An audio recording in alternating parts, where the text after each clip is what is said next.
What is hyperinflation? Causes, effects, examples, and how to prepare. What is hyperinflation? Hyperinflation is a term to describe rapid, excessive, and out-of-control general price increases in an economy. While inflation measures the pace of rising prices for goods and services, hyperinflation is rapidly rising inflation, typically measuring more than 50 per month. Although hyperinflation is a rare event for developed economies, it has occurred many times throughout history in countries such as China, Germany, Russia, Hungary, and Georgia. Key takeaways. Hyperinflation refers to rapid and unrestrained price increases in an economy, typically at rates exceeding 50s each month over time. Hyperinflation can occur in circumstances affecting the underlying production economy in conjunction with a central bank printing excessive money. Hyperinflation can cause a surge in prices for essential goods, such as food and fuel, as demand outpaces supply. While hyperinflation scenarios are typically rare, they can spiral out of control once they begin. 127. Hyperinflation. Understanding hyperinflation. Inflation is measured by the Bureau of Labor Statistics using the Consumer Price Index, CEU, to measure the dollar's purchasing power. The CPI is an index of the prices for about 94,000 commodities and services, around 8,000 rental housing unit quotes, and prices for airline fares, apparel, household goods, prescription drugs, used automobiles, and postage. Generally speaking, the Federal Reserve strives to maintain what it calls a healthy inflation rate of around 2 over the long term. 2. A rate of inflation higher than 2 is considered high.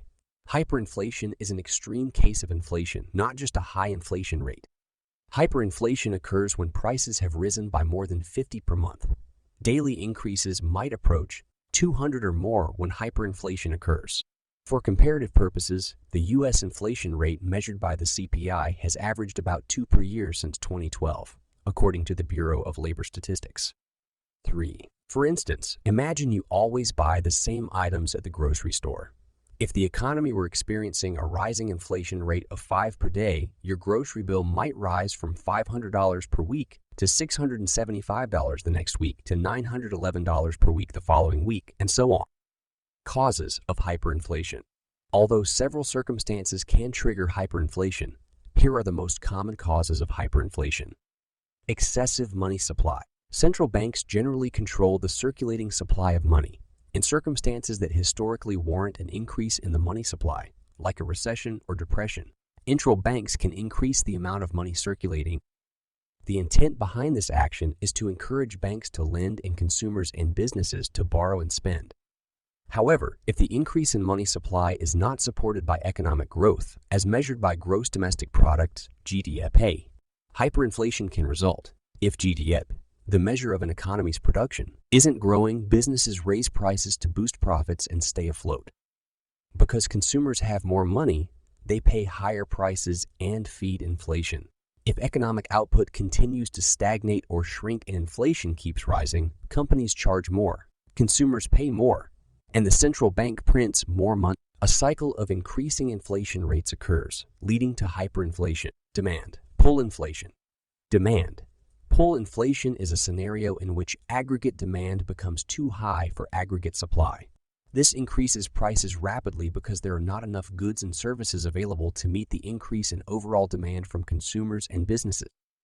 Hyperinflation is the product of many circumstances and poor monetary decision-making coming together. Effects of hyperinflation. Hyperinflation can cause several adverse consequences. People may begin hoarding goods, such as food. In turn, there can be food supply shortages. When prices rise excessively, money decreases in value because inflation causes it to have less purchasing power. Less purchasing power means consumers spend more to buy less. As a result, they have less money to pay bills and fewer dollars to use on essential items. Also, people might not deposit their money in financial institutions, leading banks and lenders to go out of business.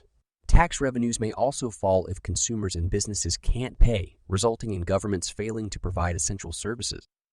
How to prepare for hyperinflation.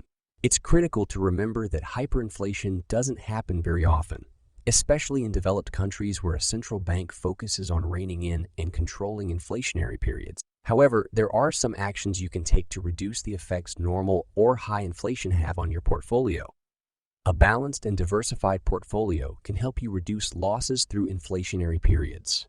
Commodities and real estate can reduce the adverse effects of inflation because they tend to increase in value during these times. Treasury inflation, protected securities, TIPS, can hedge against rising inflation because the principal you have invested in a TIPS adjusts with inflation. Mutual funds and exchange-traded funds that practice inflation swaps can also be used to combat the effects of inflation on your portfolio. Real-world examples of hyperinflation. Yugoslavia. One of the more devastating and prolonged episodes of hyperinflation occurred in the former Yugoslavia in the 1990s. On the verge of national dissolution, the country had already been experiencing inflation at rates that exceeded 76 annually. 4. In 1991, it was discovered that the leader of the then Serbian province, Slobodan Milosevic, had plundered the national treasury by having the Serbian central bank issue $1.04 billion of loans to his cronies. 4. The theft forced the government's central bank to print excessive amounts of money to take care of its financial obligations.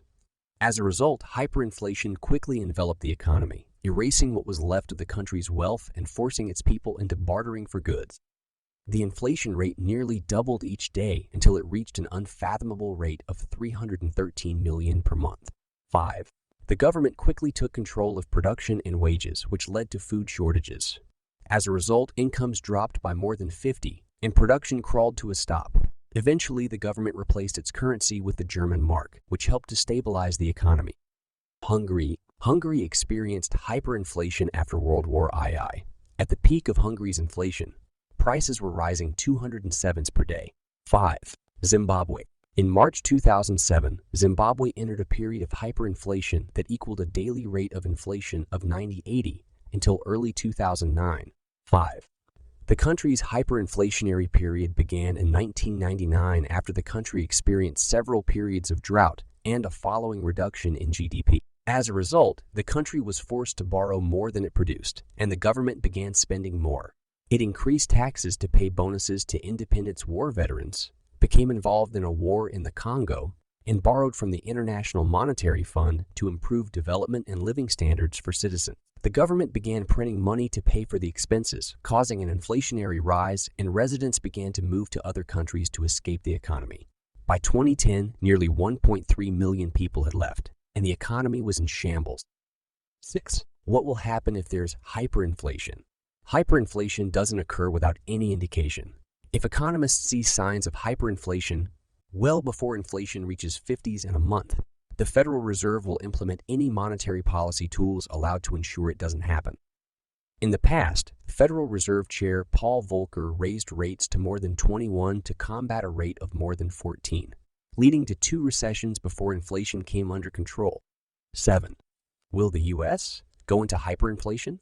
It is doubtful that the U.S. will experience hyperinflation unless economic circumstances become very dire. The Federal Reserve and government have many tools at their disposal that can prevent hyperinflation from occurring. What was the worst hyperinflation in history? Hungary experienced hyperinflation from August 1945 to July 1946, with a daily inflation rate of 207. 5. The bottom line. Hyperinflation is a scenario in which a county's inflation rate rises 50s in 1 month. It is a concern if a country is in a situation where it cannot afford to meet its obligations or experiences circumstances that affect its ability to produce goods and services. Thus, hyperinflation is not something that occurs very often. Nevertheless, hyperinflation has happened 43 times in 28 countries since 1796. Why didn't quantitative easing lead to hyperinflation? For more than 6 years, the U.S. Federal Reserve administered round after round of quantitative easing, and only in recent years decided to scale back its operations. If the Fed had not acted in 2008, chances are the U.S. economy would have entered a deep depression, much worse than what was experienced. When Key was first put on the table following the financial collapse that gave way to the Great Recession, many people feared that it would ultimately lead to runaway inflation like the kind seen in Zimbabwe and its $1 trillion bill, Argentina, Hungary, or the German Weimar Republic. Prices did rise modestly during that period, But by historical measures, inflation was subdued and a far cry from being hyperinflation. Why aren't we all pushing around wheelbarrows full of banknotes to the supermarket? Key takeaways. Prices did rise modestly in the low interest rate environment that followed the Great Recession, but not nearly enough to be considered anything close to a hyperinflation. Hyperinflation is an exponential rise in prices and is generally associated with a collapse in the underlying economy. During the Great Recession, banks still had bad loans and toxic assets on their balance sheets as a result of the housing bubble burst and its aftershock. While the central bank did increase the money supply sharply, banks used these funds to shore up their balance sheets and buffer toxic assets rather than creating new loans. Hyperinflation. Why key didn't cause hyperinflation? As the Great Recession set in, the Fed dropped its interest rate target to close to zero, and then was forced to use unconventional monetary policy tools, including quantitative easing. It is important to realize that Q was an emergency measure used to stimulate the economy and prevent it from tumbling into a deflationary spiral. When financial institutions collapse and there's a high degree of economic uncertainty, people and businesses choose to hoard their money rather than risk investment and potential loss. When money is hoarded, it is not spent, and so producers are forced to lower prices in order to clear their inventories.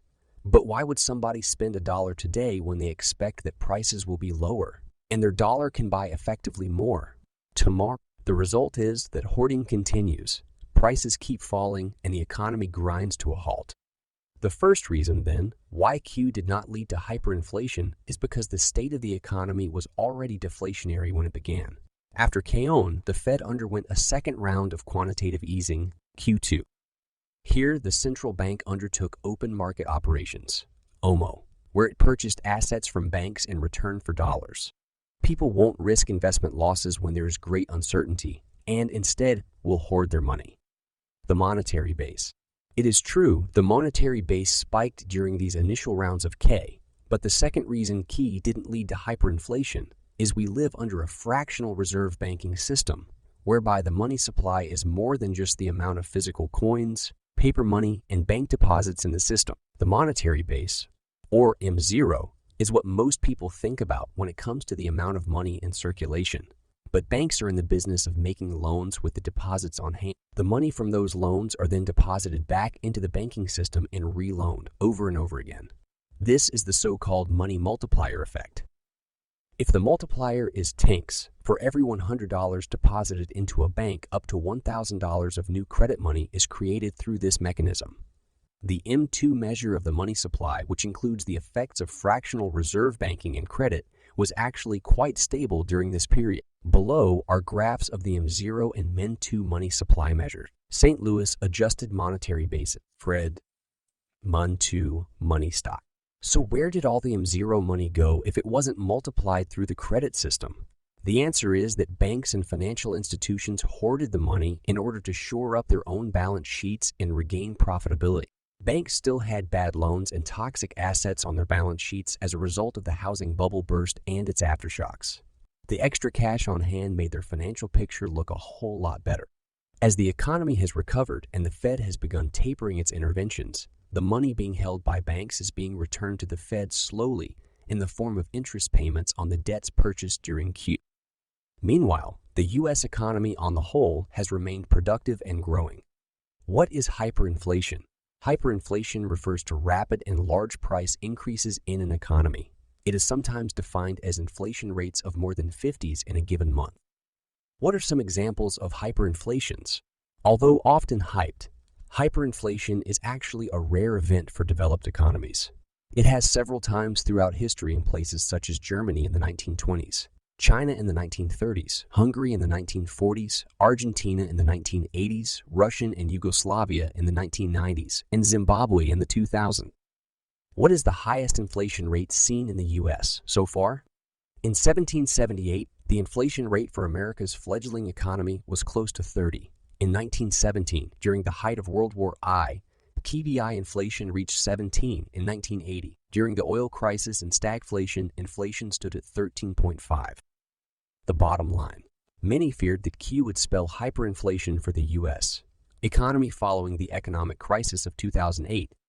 The crisis, however, was largely a deflationary phenomenon, and the money being injected into the system by key, as seen by the spike in the M0 monetary base, was by and large retained by the financial sector, with the more important M2 money supply remained fairly stable. Hyperinflation is an exponential rise in prices and tends to occur not when countries print too much money. Instead, it is associated with a collapse in the real underlying economy. The printing of money is a desperate effort to maintain stability and prevent production from coming to a halt, as what happened in post-war Germany and during the 2000s when Mugabe headed the government of Zimbabwe.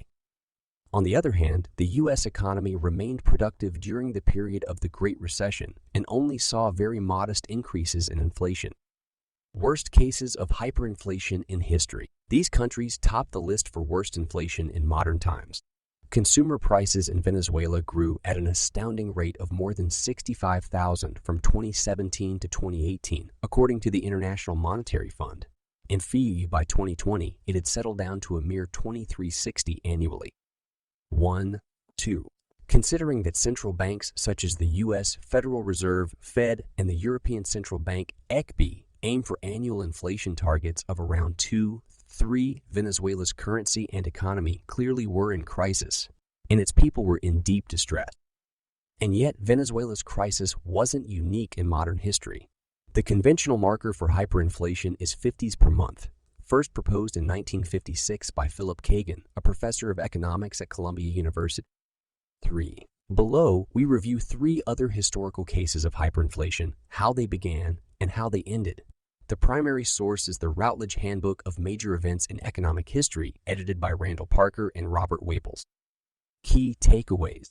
Hyperinflation is the rapid, massive, and unmanageable increase in prices. In Hungary just after World War II, prices doubled every 15 hours. More recently, in Zimbabwe, prices doubled every day. In the troubled Yugoslavia of the 1990s, inflation hit 50s a year. Venezuela's consumer prices grew by 65,000 from 2017 to 2018. Worst cases of hyperinflation in history. Investopedia, Sabrina Giango. Hungary, August 1945 to July 1946. Highest monthly inflation rate, 4.19 x 1016.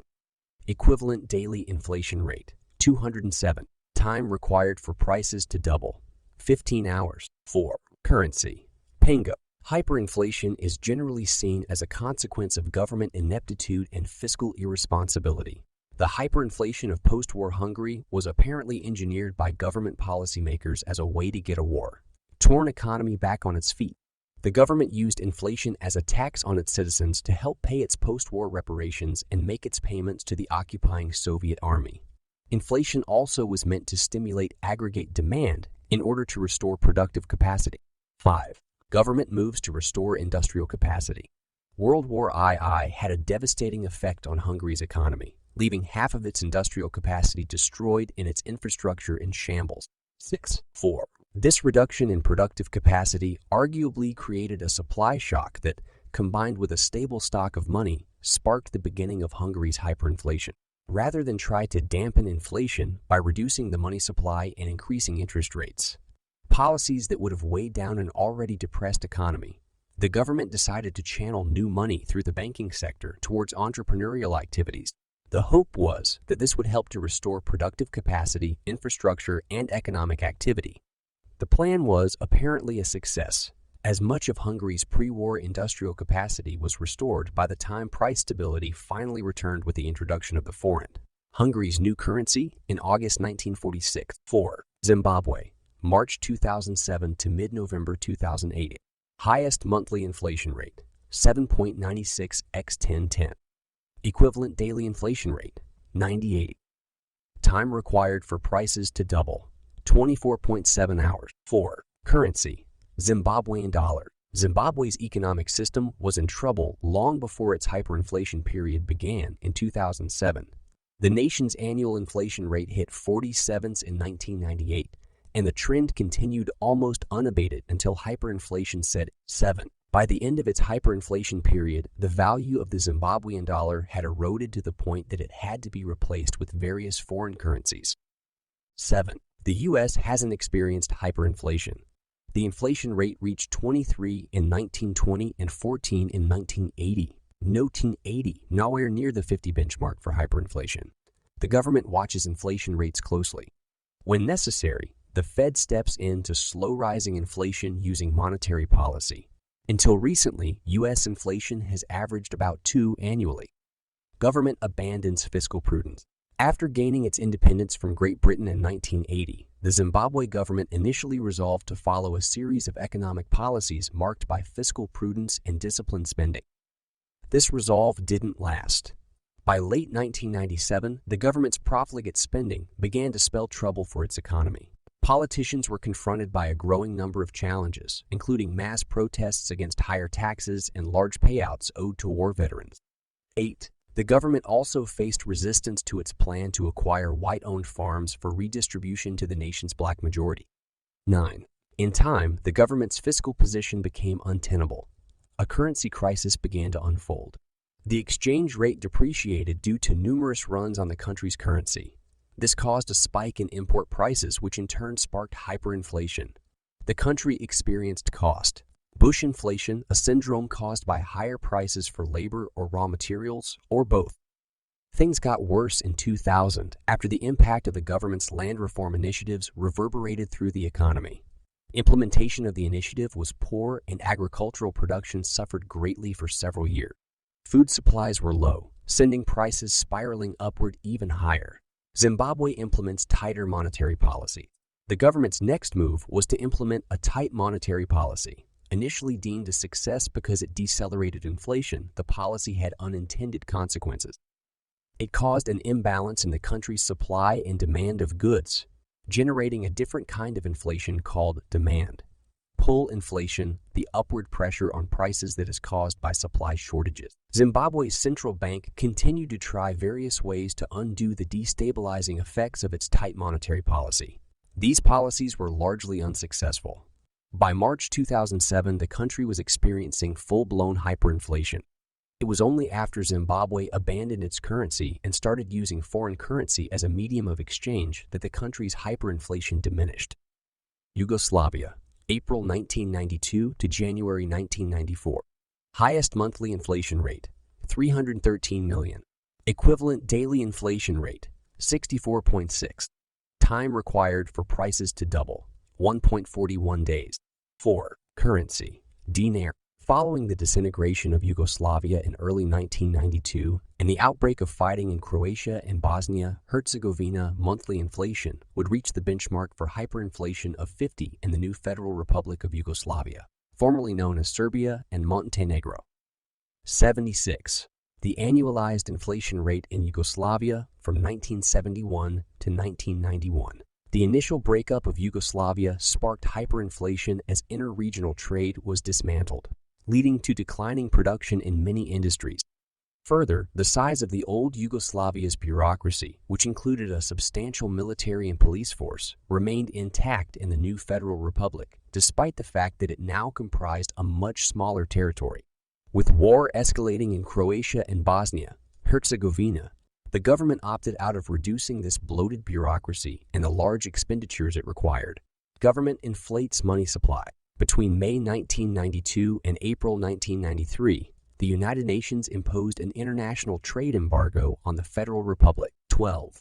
This only exacerbated the declining output problem, which was akin to the decimation of industrial capacity that kicked off hyperinflation in Hungary following World War I. With declining output decreasing tax revenues, the government's fiscal deficit worsened, increasing from 3% of GDP in 1990 to 2080 in 1913. In order to cover this deficit, the government turned to the printing press, massively inflating the money supply. By December 1993, the topsider mint was working at full capacity, issuing around 900,000 banknotes monthly that were all but worthless by the time they reached people's pockets. Unable to print enough cash to keep up with the dinar's rapidly falling value, the currency officially collapsed on Jan 6, 1994. The German mark was declared the new legal tender for all financial transactions, including the payment of taxes. 14. What is hyperinflation? It's the rapid, out-of-control increase in prices across a range of goods and services. An increase of 50 over a specific time period is considered a hallmark of hyperinflation. Is hyperinflation the same as demand pull inflation?